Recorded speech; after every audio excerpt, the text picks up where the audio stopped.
In this lesson, we're going to introduce our students to the running event, and we're going to have them understand the fundamental movement skills needed to perform an effective running technique. So we're going to start with a few drills to address the basic postures and movement patterns of running, and then we're going to play with stride frequency and stride length to understand the requirements of running at different speeds over different distances. So we're going to begin by looking at our posture and creating balance through the run. So for this, we're going to stand in a nice tall position with our ears over our feet, and we're looking to come to a high knee position with the toe pulled into the shin.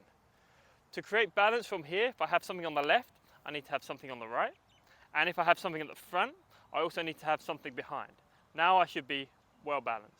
So from here, we're going to use the A walk, and we're going to try and maintain this posture as we walk.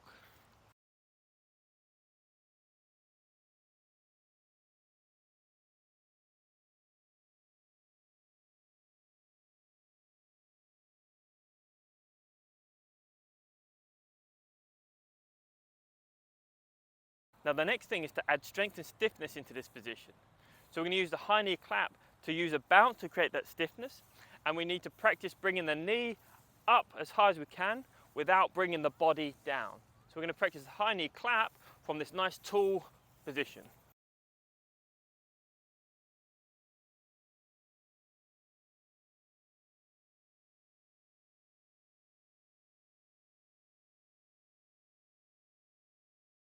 Now that we've created this nice high knee position and this stiffness at ground contact, we're going to add back in the arms we had in our A walk to create our balance.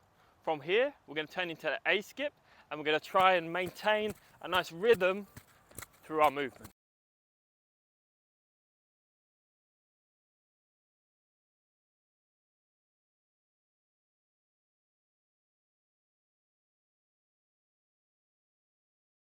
So the final thing to do is to add some horizontal speed and to turn this into a run. So our aim is to maintain the same posture and the same arm and leg coordination that creates balance. But now, as we step over the calf through to our high knee, we're going to strike the ground and try and create a rhythm that takes us down the track.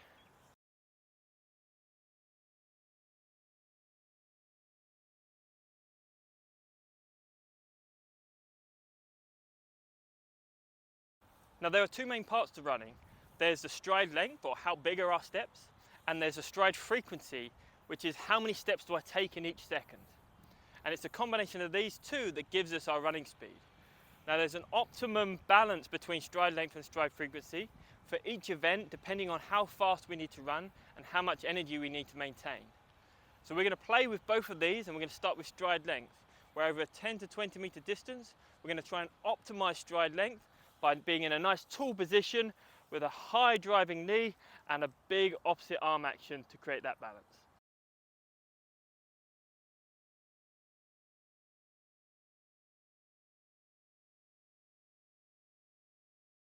In the sprinting events, we're going to see much greater stride frequency as we try and gain maximum speed. But we need to do this without sacrificing stride length. So in this run, as we try and increase our stride frequency as much as we can, we're going to do so whilst trying to maintain this high hip position and this upright posture.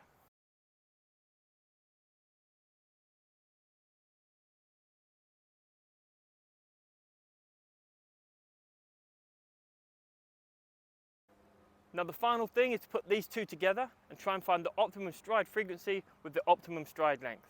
So we're going to have our students run through our 20-meter section at a variety of different speeds, and they're trying to find the optimum balance between stride length and stride frequency that creates a nice rhythm with the posture and the technique that we've been working on.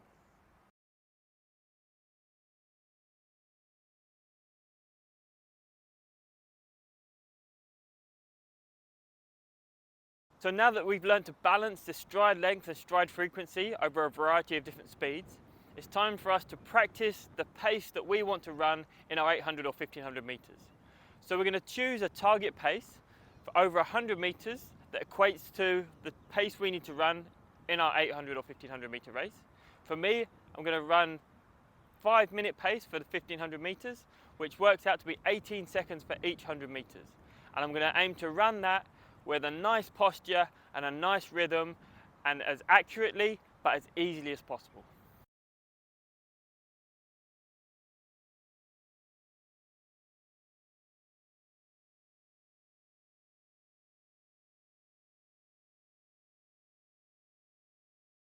And now it's time to put our new skills into practice in the 800 or 1500 meter time trial. So we've practiced the pace we want to run, and we've learned to run with efficient mechanics that maintain energy during the run. Our job now is to practice this under race conditions, try and maintain that pace and that posture for as long as possible, and hopefully hit our target time.